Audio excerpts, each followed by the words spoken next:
The first name is Alois, A-L-O-I-S. Middle name Tom or Thomas, Slovacek, last name S-L-O-V-A-C-E-K, Jr. And age of today, I'm 93 today. I was born on the campus of Texas A&M University in the officers' quarters, no hospital, because my father was bandmaster and on the staff, and they were living at the officers' quarters. My father came to the United States from Bohemia at that time, and near the city of Prague, and he came here with his father and mother, and they came to Galveston, Texas, and they had to, of course, have a residence. So they were living on a farm. Of course, I don't know whether they owned it or not. He wanted to have a music store, so he opened his first music store in Bryan, Texas. And my father then organized the Slovacek polka band, and at that time there were many Czech residents and they all liked to dance, so it seemed like they just had music everywhere, see? And I was about 13, 14 years old at that time, but I'm playing second trumpet in his polka band. And of course, I was very proud of that, and even on payday, paying some of the other musicians, I still got my money. I went to the Waco High School, is where I finished in 1938. I finished. Every year they had a Texas State Bandmasters Convention. I had the printed program dated 1936. I am listed as a trumpet cornetist soloist on the program and playing the Carnival of Venice.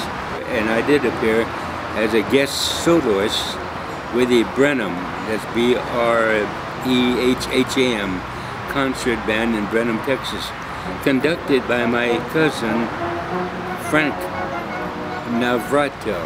He came from Czechoslovakia at the age of 12, and my father and my family came with them.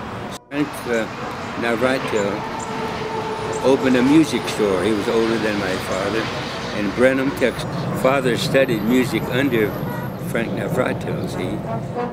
So another Navratil, Anton, A-N-T-O-N, the violinist, and he was one of the finest in the United States, but he was the head of the violin department at Baylor University. And of course, when I'm still 14, 15, or in that age bracket, I'm playing with the Baylor University Symphony Orchestra, playing, of course, the minor parts, and he was a conductor. At that time, music was very, very important and beautiful. Every city would have a city band where they would play for their park concerts, and it seems like things like that have faded away, like today, of course. If you go to certain clubs and hotels, you don't hear orchestras like you did years ago or you see in the movies. We hope someday that sometimes the bands can come back. Of course, things have changed in all these years. In 1944, there was a Hollywood canteen. All the veterans used to go there and get their free drinks, free refreshments, free food. But our band is playing for them, the band from Kingman, Arizona. I'm the assistant band director. And someone in the band shouts at me, I'm the leader of the band, "Al, Shirley Temple is in front of the band." Well, we continued our play, because when you're on the bandstand, you will then give up your position and go and participate. So all of us went to the area where she was, because she was getting ready to dance. You know, when they tap you on the shoulder like right here, that means you get one step or two steps. And so I was able to get a step or two in. But I did call the Screen Actors Guild. I would like to know how to get in touch with her, only I want to ask her. I would like to finish the dance. Now, this is in '44.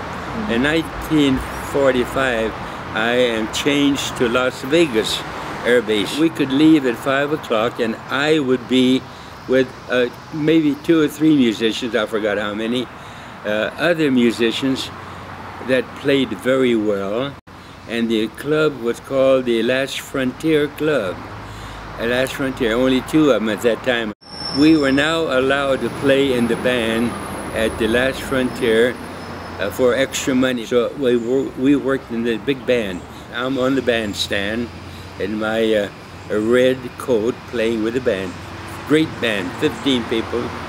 A young lady approaches me from the side of the bandstand and says, Al, we have to meet my sister after the band plays tonight. And so we walk into the lobby, and here Howard Hughes is with his date, and I'm with the sister, and we're all 4 together.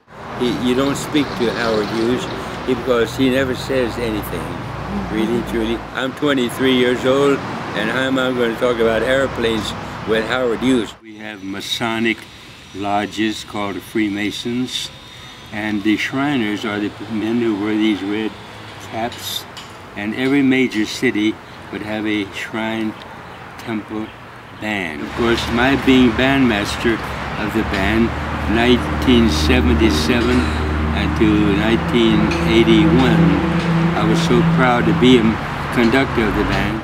So I took a cufflink and I found a ring in a box of jewelry and I put it together, and believe me, this is true. People will ask me about this ring when I'm just moving around, and it's so different, see? But it's a Shriner's ring for members of the shrine. My best friend,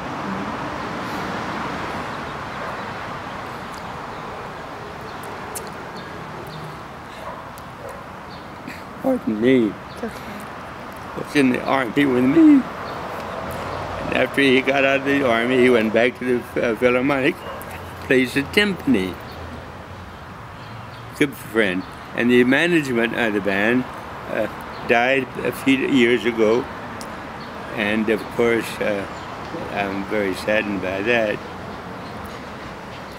But I did know a number of the musicians in the symphony, and when I came to California, I got my bachelor's degree from the Los Angeles Conservatory of Music, which was organized by professionals to benefit, I think, in a way, musicians who were in the service that wanted to get a bachelor's degree. And so when I got my bachelor's degree, things were showing up, such as maybe less music and less arts, you know. Well, I decided that there would be no more music like that. They're dying away, see what I mean? So I would get my degree and teach and stay in music with my teaching credential.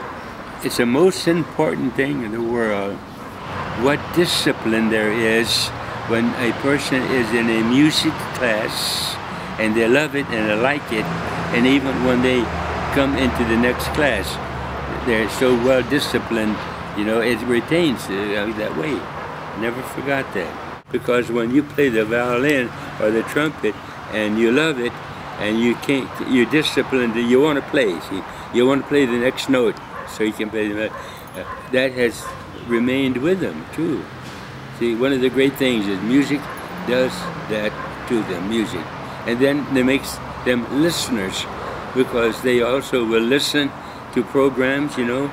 And so music is the most important thing that a child can get. And of course we're losing a lot by not teaching the class.